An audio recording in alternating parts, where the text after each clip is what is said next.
In the anime and manga series Rurouni Kenshin, Kenshin was once known as Batosai the Manslayer, a Hitokiri or assassin responsible for helping to bring about a new Meiji era in Japan, by performing various important killings in the shadows and behind the scenes. Though this made Kenshin a legend and war hero, after the revolution was over, he donned a reverse blade sword and vowed never to kill again. The details and reasonings come from the story behind his cross-shaped scar and a woman named Tomo, a story better kept for another video. All that's needed to be known for this video is that this series picks up 10 years after the revolution, where Kenshin is a wanderer and has the vow to never kill again, a key component in his character and how he carries out battles, refusing to do death matches despite the wishes of his opponents. The reverse blade sword being blunt, Kenshin often knocks his enemies out or crushes their fingers or arms to enable the fact that they can never use a sword again. Though despite this defining ultimate vow of not killing, there are several circumstances in the series that push this conviction of Kenshin to the absolute brink, causing him to, at times, return to a focused mindset of that of the Batosai.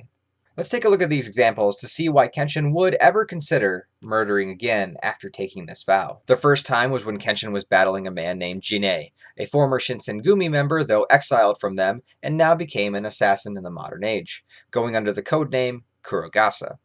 Though Kenshin was more skilled than Jinei, it was the circumstances surrounding the battle that caused Kenshin to hit the brink of his no-kill ideals.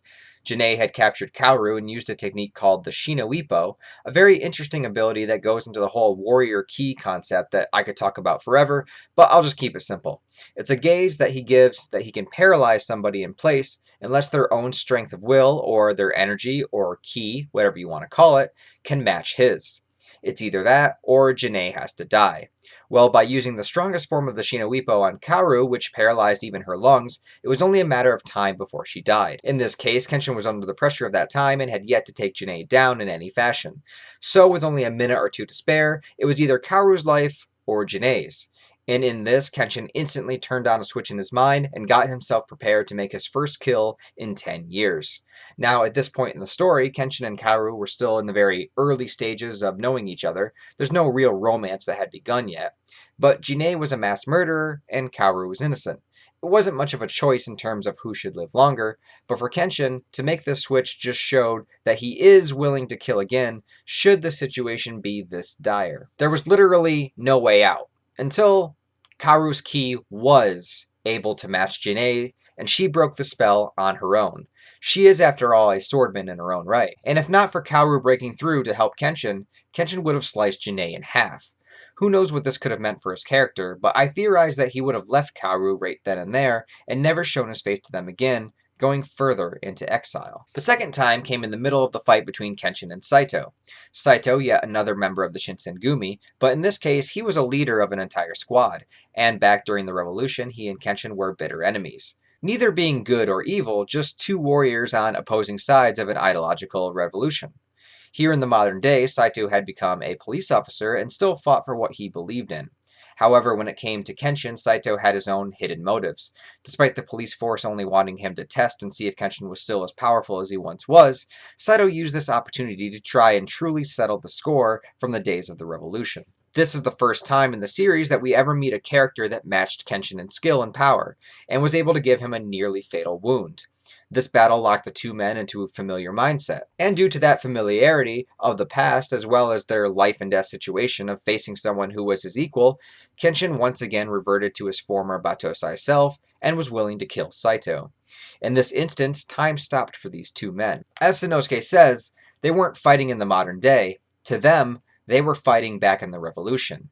I suppose it's like if you see a friend that you haven't seen in a decade, you might start acting like you used to, both when you were younger. Well, if you see your war enemy and begin to fight, I suppose your mind would revert in a similar fashion. This willingness to kill was broken by a high official of the government, Lord Akubo, who was aware of Saito's mission and, of course, came bearing more bad news. In this case, I imagine it would have been even worse for Kenshin mentally if he did succeed in killing Saito, because this time it wasn't a matter of protecting somebody else, it was all on his own.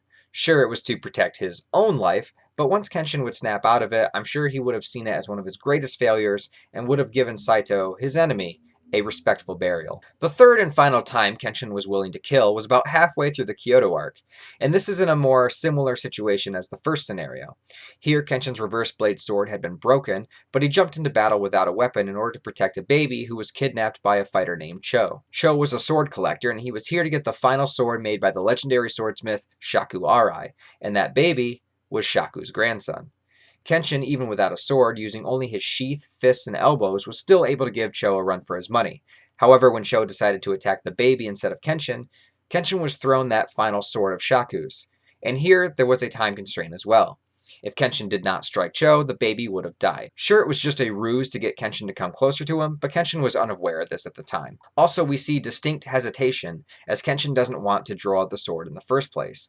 But then, as there is only seconds to respond, Kenshin lets out a blood-curdling scream of anger, frustration, and remorse, and strikes Cho. Here, not only was Kenshin willing to kill Cho, but he actually did hit him, and for a moment, believed that he did kill him as well.